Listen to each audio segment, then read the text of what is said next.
शेतकरी मित्रांनो, मी दिनेश देशमुख 23 जुलै 2024 आज आपण आलो अंबरपाटण पद्धतीने डेव्हलप केल्या जात असलेल्या सोयाबीन या पिकाच्या प्लॉटमध्ये। शेतकरी मित्रांनो, सोयाबीन या पिकाचे नियोजन करत असताना आपल्याला युरिया टाकू नका अशी शिफारस केल्या जाते।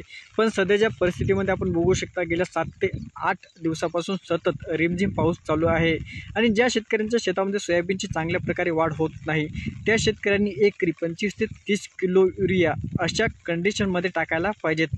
ज्या ठिकाणी चांगल्या प्रकारे पाऊस चालू आहे, आपण युरिया जर समोर फेकत गेलो तर मागं वळून बघितल्यानंतर युरिया विरघळलेला असायला पाहिजे। अशाच कंडिशनमध्ये युरियाचा सुद्धा चांगल्या प्रकारे रिझल्ट आपल्याला बघायला मिळेल। आणि त्याचबरोबर फवारणी व्यवस्थापन सुद्धा महत्त्वाचे आहे। आपण बघू शकता, समोर रिमझिम पाऊस चालू आहे आणि पावसात आपण हा व्हिडिओ शूट करत आहे आणि सोयाबीन या पिकाचे नियोजन करताना अशा परिस्थितीमध्ये जिथं सोयाबीनची चांगल्या प्रकारे वाढ होत नाही, अशा ठिकाणी आपल्याला एकरी 25 ते 30 किलो युरिया टाकणे गरजेचे आहे।